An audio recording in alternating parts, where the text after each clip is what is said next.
You remember the day the sky changed. It was a Tuesday, a completely unremarkable Tuesday. You were probably stuck in traffic, or waiting for a pot of coffee to brew. You were living your life under a sky you thought you knew. Then the shadows fell.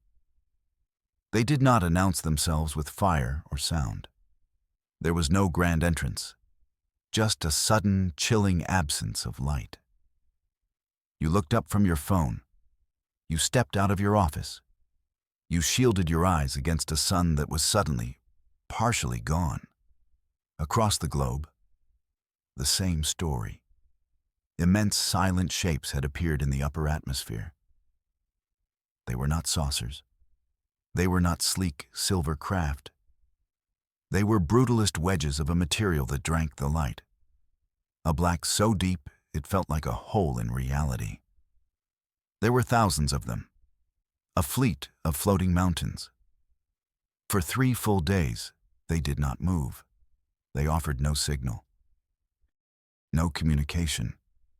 Military jets scrambled and were warned away by nothing more than a gentle push, a ripple in the air that sent them tumbling harmlessly back toward the ground. The ships were impenetrable. They were absolute.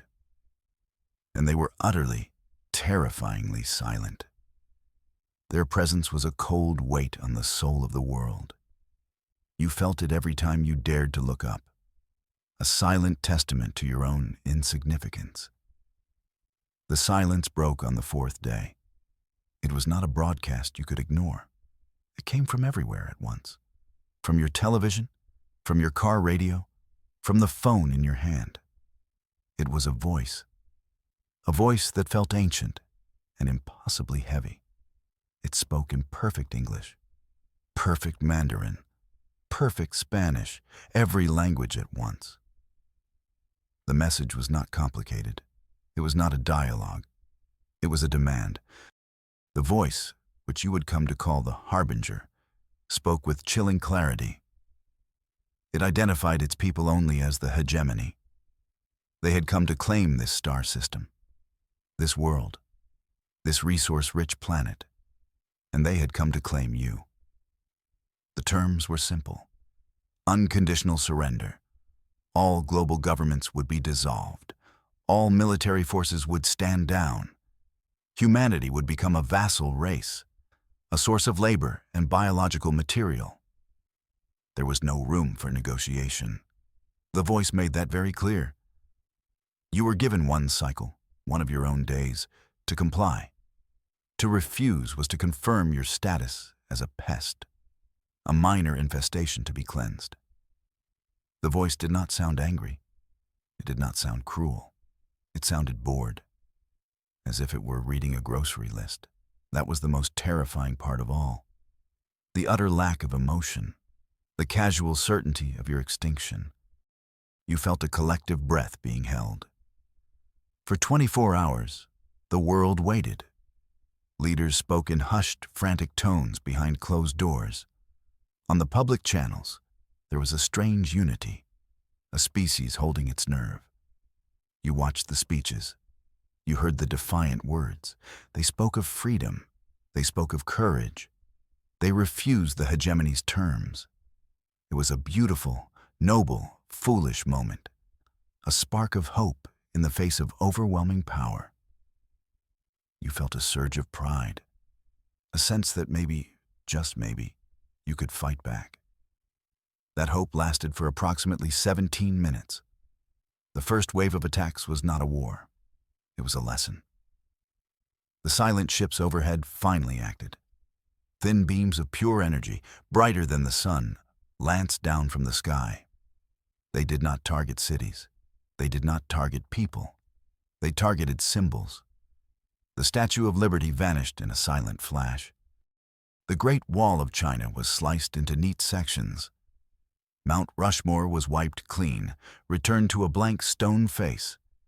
It was done with surgical precision, a demonstration of power so absolute, it was almost artistic. No explosions, no rubble, just erasure. Military bases went dark. Power grids failed. global communication networks dissolved into static. They left your homes standing. They left you alive to watch. They wanted you to understand. Your hope was a fantasy. Your defiance was a joke. You were helpless. And as the lights of civilization flickered out, a deep, cold dread began to set in. In the growing darkness, a new idea was born. It came from a place of utter desperation. With conventional weapons useless and global command in ruins, a message was sent. It was a call for unconventional thinkers, for anyone with a radical, even insane idea. The message found its way to a small team of physicists, a group led by a man named Dr. Eris Thorne. Thorne was a brilliant man. His work on gravitational theory was legendary in very small circles. It was also considered theoretical nonsense by the mainstream. He believed the fundamental forces of the universe were not just laws. He believed they could be influenced, even controlled. An idea that got him laughed out of more than one university. He and his team appeared before the remnant of world leadership. They met in a secure bunker deep underground. Thorne, a man who looked more like a tired poet than a physicist, made his pitch. He spoke with a quiet intensity. He told them you cannot shoot down their ships. You cannot pierce their hulls. You must attack the space they occupy. You must fight them not with explosions, but with physics. He called it the Newton Project, and he promised a weapon based on the most fundamental force of all. Most of the generals and politicians thought he was mad. But they were out of options. The ships overhead were beginning to move into new formations. The lesson was over. The cleansing was about to begin. With nothing left to lose, they gave Thorne what he wanted: a blank check, a secret location, and a ticking clock. The Newton Project was approved. It was humanity's last and most desperate gamble. The project began its work in a place called the Gravity Well. It was a decommissioned mining facility, the deepest shaft ever dug by human hands. It plunged 3 miles straight down into the planet's crust. Down there, the background noise of the world faded away. It was the perfect laboratory for a project that needed to listen to the heartbeat of the Earth itself. Thorne's team, a collection of the brightest and most eccentric minds left, worked around the clock. You would have seen them, fueled by stale coffee and sheer terror. They were not building a death ray. They were not designing a bomb. They were building an engine designed to do one impossible thing: turn gravity into a weapon. The plan was audacious. Earth's own gravitational field was a massive source of power, stable, predictable, and constant. Thorne believed that if you could introduce a specific resonance, a specific vibration into that field, you could change its properties. You could create localized distortions. You could increase its pull or decrease it. They were learning to tune the planet, to play it like a stringed instrument. Their work was frantic, a race against the methodical extermination happening on the surface. Some days, it felt like they were trying to build a starship with stone tools. While the engineers and technicians built the machine, a different team worked on a puzzle. A small group of cryptographers had been analyzing the Harbinger's original message. The demand for surrender was clean, perfectly transmitted. But they found something else, buried deep within the signal. A ghost, a faint, repeating pattern hidden beneath the main broadcast. It was almost missed. A tiny anomaly that most systems would have dismissed as static. But one analyst, a young woman with a talent for seeing patterns others missed, isolated it. It was a message. Just 3 words, looping over and over. They were not in any human language. The team worked for days, running the alien phonetics through every translation model they had. Finally, they got a match. A proto-language algorithm found a root structure. The translation was cryptic, unsettling. The hidden message said, Elder, Ones, Warning. Just those 3 words. Were the invaders called the Elder Ones? Was this their own warning to humanity? Or was it something else entirely?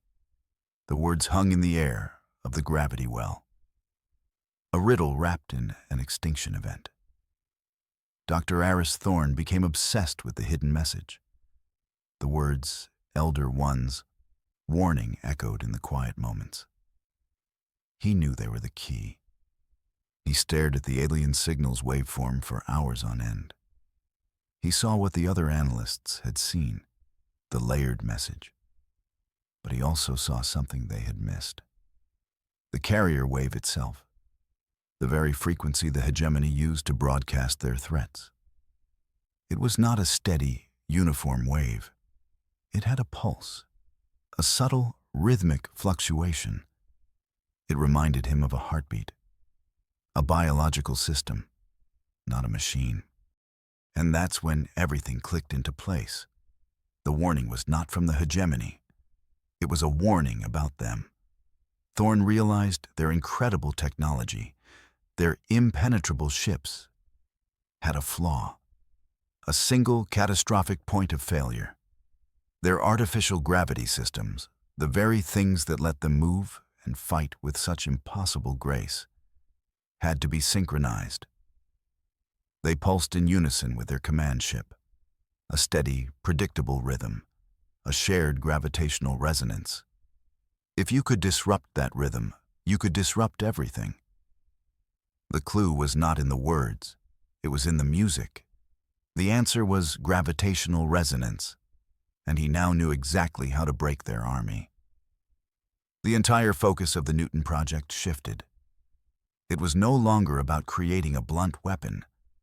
It was about forging a key, a very specific and very dangerous key.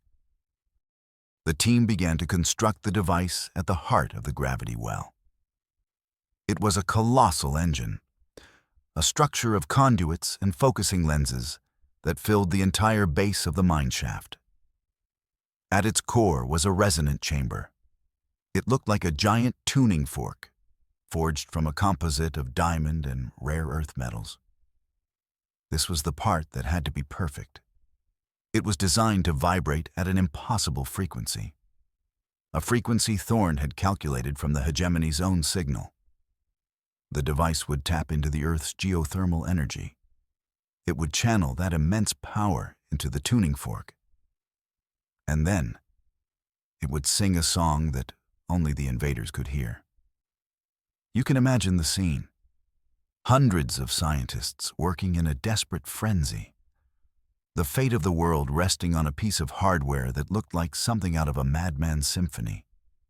Every weld, every calculation had to be perfect. They all knew this was it. Their one and only shot. A last desperate gamble to turn the tables on the silent gods in their sky. The final hour arrived without warning. On the surface, the systematic destruction had paused. A new, terrifying silence fell over the planet. Then, one of the giant, wedge-shaped ships detached from the fleet. It was larger than the others, a behemoth that dwarfed mountains. You would have seen it, a black triangle blotting out the sun as it began its slow, deliberate descent. This was the command ship, the heart of the hegemony's fleet. It moved with an unassailable arrogance. It positioned itself over the North American continent. Its intentions were horrifyingly clear. The ship's underbelly began to glow with a sick, purple light. Energy readings went off the scale. They were not targeting a city. They were preparing to shatter a tectonic plate, to crack the planet like an egg. In the gravity well, alarms blared. The team was not ready. The device was still undergoing diagnostics. The power conduits were unstable. Thorne stood before the control console, his face pale in the flickering light. They were out of time. There were no more minutes to spare. He looked at his team. He looked at the readings that screamed of imminent failure. Then he bypassed the final safety protocols. He placed his hand on the activation key. Dr. Thorne activated the engine. For a moment, nothing happened. A terrible, crushing silence filled the control room. Then, a low hum began to echo from the deep earth. It was not a sound you could hear with your ears.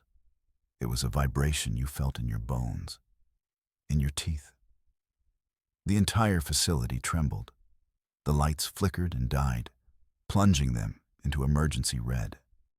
The resonant engine was drawing power directly from the planet's core. The hum grew, a steady, resonant thrum that spread outwards from the gravity well. Across the globe, people felt it. A strange, deep vibration that seemed to come from the ground beneath their feet. It was the sound of a planet waking up. On the command console, a single green light pulsed in the darkness. The first resonance was achieved. Thorne and his team could only watch and hope. They had rung a bell the size of a world. Now they had to see if the enemy would hear it. High above the Earth, the effect was instantaneous. Aboard the thousands of hegemony ships, their universe turned to chaos. The steady, reliable force of their own artificial gravity suddenly flickered. Alarms that had been silent for centuries screamed to life. On the bridge of the command ship, the Harbinger watched its tactical display dissolve into static. Crew members, creatures who had lived their entire lives in perfectly controlled gravity, were suddenly thrown against ceilings. Equipment broke free from its moorings. The precise, elegant machinery of their fleet began to tear itself apart. Their greatest strength, their mastery over gravity, had become their greatest weakness. The massive command ship, poised to deliver its world-shattering blow, shuddered violently. Its primary weapon, starved of the stable energy it needed, sputtered and died. The sick, purple glow faded to black. Their ships did not just halt. They became tombs, adrift and powerless, victims of a force they thought they alone controlled. The silent gods were falling. In the gravity well, Dr. Thorne saw his chance. The initial resonance had disrupted the hegemony fleet. It had thrown them into chaos. But it was not enough. He knew they could recalibrate. They could adapt. He had to end it. Now he pushed the power of the resonant engine to its absolute limit and beyond. He was no longer just disrupting their systems. He was actively rewriting the laws of physics in their immediate vicinity. This was the true purpose of the Newton Project. Not to weaponize gravity, but to reprogram it. The low hum from the planet's core deepened into a roar. The very fabric of space-time around Earth began to warp. You could not see it directly, but you could see its effects. The light from the stars around the paralyzed fleet began to bend, to twist, as if viewed through a flawed lens the size of a solar system. Earth's own gravitational pull was being focused, turned from a gentle, constant embrace into a sharp, irresistible spear. The planet itself, your own world, had become the weapon. Thorne initiated the final pulse. It was not a wave of energy. It was a wave of pure gravity, a distortion that propagated outward from Earth at the speed of light. It was designed to do one thing: push. The effect on the hegemony fleet was absolute and catastrophic. Their ships, paralyzed and helpless, were caught in the wave. It was like a tidal bore crashing against a fleet of anchored boats. They were not torn apart. They were not vaporized. They were violently and completely expelled. The entire armada of silent black ships was flung away from Earth. They were cast out of orbit, thrown past the moon, past the outer planets. They were pushed into the cold, dark void of interstellar space. Their own inertial dampeners, now offline, could not save them. They were accelerating uncontrollably, condemned to an eternity of silent travel between the stars. Defeated not by a weapon they could understand, but by the fundamental rewriting of the rules. You watched as the thousands of black wedges vanished from the sky. The great expulsion was over. The day was won. In the aftermath, a stunned silence fell over the world. The skies were clear. The stars, once hidden behind the menacing fleet, shone with a brilliant clarity. Humanity had survived. It had faced extinction, and it had won. The news of what had happened, the story of how Earth itself had fought back, spread with the speed of returning light. The final gravitational pulse from the Newton project did more than just clear the solar system. It was a shout in the cosmic dark, a broadcast that could not be ignored. And the universe, it turned out, had been listening. Other star-born races, species that had lived in fear of the hegemony for eons, had witnessed the impossible. A primitive Class C world had defeated their ancient oppressors. The first new messages began to arrive within days. They were not demands or threats. They were tentative greetings, messages of awe, of respect, of curiosity. They came from civilizations you had never dreamed of. A universe that was once cold and empty suddenly felt crowded, and it was looking right at you. Earth was no longer a forgotten backwater. A new power had entered the galactic stage. You now live in a very different world. The knowledge gained from the Newton project changed everything. Humanity now holds a terrible and beautiful new power: the ability to manipulate gravity itself. Dr. Eris Thorne and his team became the reluctant guardians of this new science. They are the gravity masters. The sky you look up at is the same, but your understanding of it is forever altered. The stars no longer seem so distant. They feel closer, more attainable, and also more dangerous. You are a part of a much larger and much older conversation. Humanity stands at a crossroads. Will you be a protector, a builder? Or will this newfound power lead you down the same path as the hegemony? The choice has not yet been made, but one thing is certain: the universe is watching, and the stars will never, ever look the same again.